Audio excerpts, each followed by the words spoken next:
Learning is not a burden placed upon you. It is a gift, a divine command written into your very design. The mind was created not to remain empty, but to expand, to grasp, to hold, to transform thought into wisdom and wisdom into action. Yet so many sit before their books and screens, weighed down, distracted, wary, as though study is a punishment rather than a path. They repeat the same routines, hours of unfocused effort, and wonder why the knowledge slips away like water through open hands. The mind is not built to run endlessly like a machine. It is built with rhythms, sacred cycles that determine when it can perform with sharpness and when it drifts into fatigue. Just as the day rises and falls with the sun, just as the tides obey the pull of the moon, your body and brain are governed by internal patterns written deep into creation. One of the most powerful of these is the ultradian rhythm, a natural cycle of energy and focus that repeats roughly every 90 minutes. When you ignore this rhythm, when you push yourself without pause, you are like a farmer trying to force a seed to grow without respecting the soil, the rain, and the light. But when you honor it, when you align your study with it, you discover a flow that feels less like struggle and more like grace. 90 minutes is not random. It is a window given to you, a period where your brain can lock into focus, where neurons fire in harmony, where learning, memory, and creativity peak.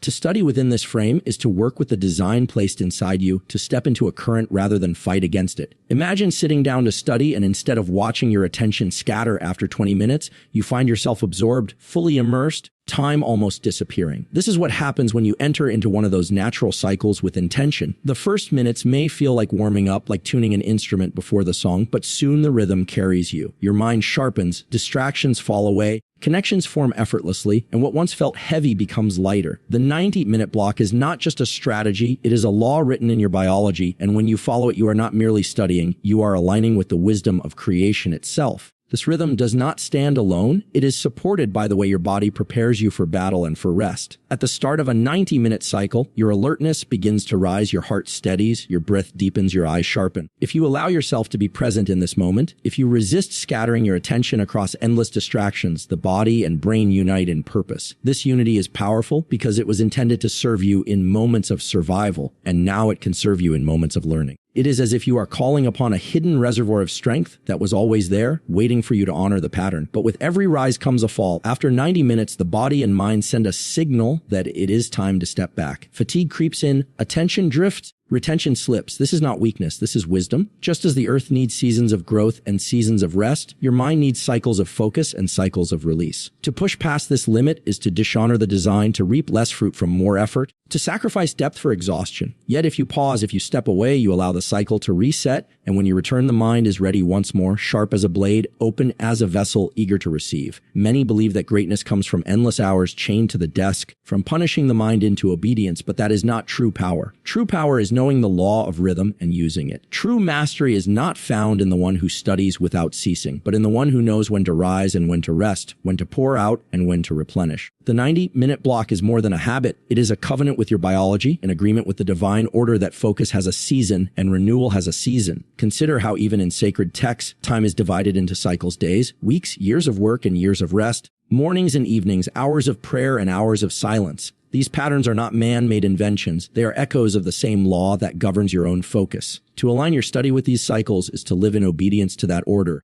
to harness not only your effort, but the blessing of rhythm itself. When you rise to study, see those 90 minutes as an offering, a period set apart, a sacred window to pour your mind into the task before you. And when it closes, step away with faith that rest is not wasted time. It is preparation for the next ascent. This is why studying in focused blocks feels different from scattered hours. One honors the rhythm, the other fights it. One multiplies the strength of your mind, the other drains it. One aligns you with a higher order, the other isolates you in struggle. To embrace the 90-minute cycle is to declare that you will no longer study against your biology but with it, that you will no longer treat learning as drudgery but as alignment with the deeper wisdom written into your very being. When you look at the way memory is built, you see that it is not in the endless grind, but in the moments of pause that knowledge takes root. The mind is like a field that can be sown with seeds of information, but if you never allow rain and stillness, those seeds cannot sprout. This is why breaks are not laziness. They are law. They are part of the divine rhythm of learning. After a period of focused effort, after pouring your energy into study, the brain reaches a point where it begins to overflow. To continue pushing without pause is like pouring water into a vessel already full. It spills, it wastes, it does not stay. But when you step away, when you walk, when you breathe, when you let your eyes rest from the page or the screen, the brain begins its sacred work of consolidation. The information you just touched does not vanish. It is being woven into memory, stitched into the fabric of your mind with threads of repetition and rest. Movement is not distraction, it is activation. When you rise from your chair, when you stretch, when you allow your blood to flow and your breath to deepen, you are sending signals through your nervous system that refresh your attention. The body and the brain are not separate, they are bound, they are one. And when the body is renewed, the mind follows. Even the simple act of lifting your gaze to the horizon, of letting your eyes rest on distance rather than strain at closeness, resets circuits that govern clarity and calm. What feels like stepping away is actually preparing you to step back stronger. It is a deception of the world to think that unbroken hours of study mean success, that the one who never leaves their desk is the one who will triumph. In truth, the one who understands the cycle of effort and rest, of focus and release, is the one who will rise higher. Just as the land cannot bear fruit if it is stripped without pause, the mind cannot flourish if it is drained without renewal. Every pause you take with intention becomes a gift to your future self because it allows the knowledge to sink deeper, to settle, to become a foundation rather than a fleeting shadow. And in this, there is a deeper wisdom that strength is not only in striving but in surrender. That even the most powerful must bow to the rhythm of recovery. That to respect your limits is not weakness, it is reverence. To take breaks is to honor the design placed within you, to say, I trust the process, I trust the cycle, I trust that stepping back does not mean losing ground, but gaining strength. The pause becomes sacred, the break becomes holy, because it is in the unseen moments of rest that the true work of memory is being completed. When you return after such a break, you return not as you were before, but sharper, steadier, more open to receive. What once felt heavy now feels lighter, what once slipped away now holds firm. You are no longer fighting the study, you are flowing with it, carried by the rhythm of effort and renewal. This is how knowledge moves from the surface to the depths, how wisdom is written not just in the mind, but in the heart. The mind does not grow strong by merely looking at words again and again. The mind grows strong by wrestling with them, by reaching for them, by calling them forth when they are hidden. Passive rereading is like staring at the surface of still water, seeing only the reflection without ever touching its depth. Active recall is like diving into that water, pulling up the treasure that lies beneath, forcing the brain to summon what it has stored, strengthening the pathways each time they are used. Memory is not a warehouse where information waits silently. It is a living network of connections, and the more those connections are walked, the stronger they become. To test yourself, to ask, to recite, to write without looking, to challenge your mind to bring forth what it knows. This is the labor that transforms weak knowledge into unshakable wisdom. Imagine the difference between one who only rereads and one who recalls. The rereader looks at the page, nods in agreement, feels the illusion of knowing because the words are familiar, but when the test comes, when the moment of need arises, the words slip like sand through the fingers. But the one who recalls has already faced the trial before the trial, has already wrestled in the secret place, has already called the memory forth when no crutch was given. For them, the test is not a terror, it is simply another recall, another moment to walk the well-worn path of memory. This is why it is said that struggle strengthens. For the very effort of remembering is what forges permanence. The brain is designed to change with use, to carve its own structure according to demand. Every time you ask it to recall, you are demanding strength. You are building endurance. You are telling your neurons to fortify the connection. Like muscles that grow not by watching exercise, but by lifting weight, the mind grows not by watching knowledge, but by lifting it out of silence into speech, into thought, into action. The one who recalls is training their brain as a warrior trains their body, sharpening reflexes, strengthening resolve, preparing for the moment of need. This practice is not easy. It is not meant to be easy, for what comes without effort rarely stays. Active recall requires faith that struggle is not failure, that forgetting and reaching again is not weakness but growth. Each failed attempt is like striking a flint, seeming at first unfruitful, but each strike builds toward the spark that lights the fire. And when the fire is lit, it is not easily extinguished. Knowledge gained this way burns brighter, lasts longer, becomes part of who you are rather than something you once saw on a page. To walk this path is to honor the truth that memory is alive, that it needs to be awakened, stirred, summoned, tested. It is to declare that learning is not passive consumption but active engagement, a dialogue between mind and matter, between effort and reward. It is to understand that the most powerful knowledge is not what you can recognize but what you can recall, not what you once saw, but what you can summon when it matters most. Sleep is not the enemy of learning. It is its guardian, its amplifier, its silent teacher. In the stillness of the night, when the body lies at rest and the eyes are closed, the mind does not stop its work. It begins its most sacred labor. The knowledge you touch in the day, the words, the patterns, the lessons, they do not vanish into the darkness. They are replayed, refined, stitched into the fabric of your memory as you sleep. Neurons fire in rhythms like a choir rehearsing, strengthening the songs of thought until they can be sung without effort. To neglect sleep is to scatter your seeds upon barren ground, but to embrace it is to give your learning roots that go deep, strong enough to last through storms. And beyond sleep itself, there is another gift, a practice that brings rest to the body while keeping the mind near wakefulness, non-sleep deep rest. To sit or lie in stillness, to breathe, to close your eyes, to guide your awareness gently. This is not idleness, this is renewal. In these moments, the nervous system shifts, the storm of stress calms, the waves of the mind slow, and the work of consolidation begins even while you are awake. It is as though you are giving your brain a sacred pause, a chamber of silence where the lessons of the day can settle.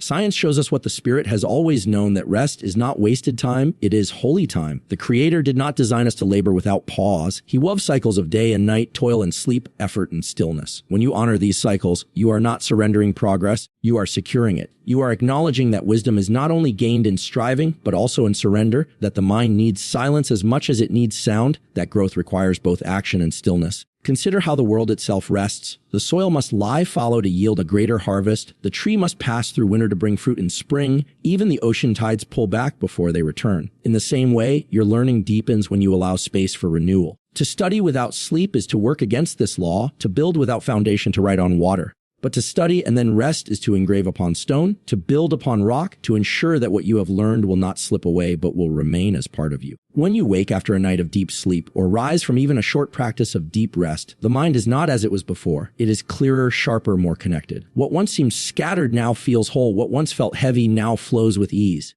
The lessons you thought were fragile now feel anchored. This is the hidden power of sleep and rest, that they take your effort and multiply it, that they take your learning and make it endure. To honor them is to honor the design of your body, the rhythm of creation, the wisdom of the ages. The state you bring into study shapes the outcome more than the hours you count, for the mind is not an isolated machine, but a living temple that responds to light, to posture, to breath. If you sit down in darkness, slouched, shallow in breath, your brain receives a signal of fatigue, and learning becomes a heavy burden. But when you lift your body upright, when you let your chest open, when you breathe deeply and steadily, you are not only changing posture, you are commanding your nervous system to awaken. You are telling your mind, be alert, be ready, receive. This simple shift carries power because the body and spirit are bound in unity, and what you do with one transforms the other. Light is one of the most sacred tools given to you. When natural light touches your eyes in the morning, it is as though creation itself whispers to your brain, rise, awaken, be alive. The cells in your eyes signal the release of energy hormones, the setting of your inner clock, the sharpening of your focus. To study in the presence of light,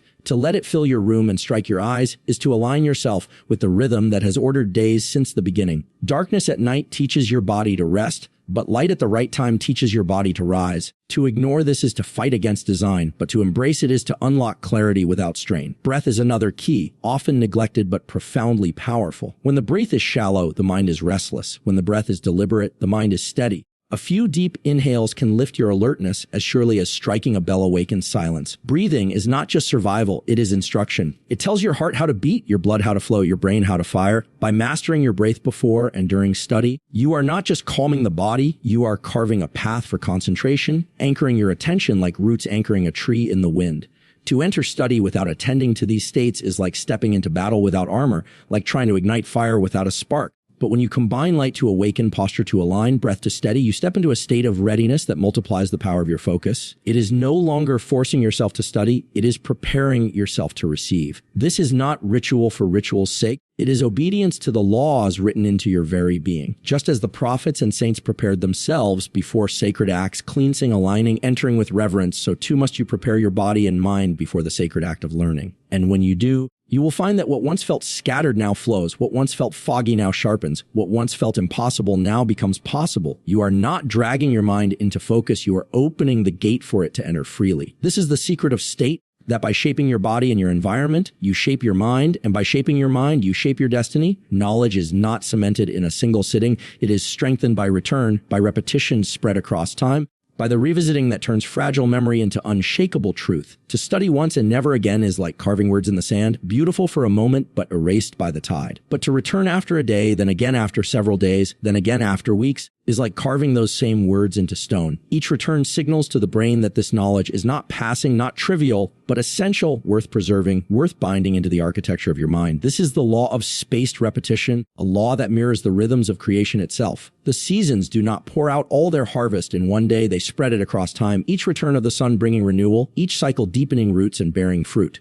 In the same way, each time you revisit knowledge, your brain's networks are watered and fed, strengthened and multiplied. The first exposure is like planting a seed, but without care it will wither. Each repetition is like sunlight and rain, nourishing what was planted until it grows strong enough to stand against forgetting. It is a deception to believe that cramming, that flooding the mind in one desperate night will produce lasting wisdom. At best, it produces a shadow, a fragile echo that fades as quickly as it came. True mastery requires patience, faith in the process. Trust that what you return to again and again will become a part of you. Every time you test yourself days later, every time you recall what was once distant, you are building a fortress of memory that no test, no pressure, no time can easily shake. This is why the greatest teachings are repeated across generations, why sacred words are recited daily, weekly, yearly. It is not because we forget their existence, but because repetition is what makes them live within us. So too with your studies, it is not enough to have seen them once. They must be visited, recalled, rehearsed until they are no longer something you know, but something you are. When you embrace this, you begin to see study not as a single event, but as a pilgrimage, a journey taken in steps, each return carrying you deeper,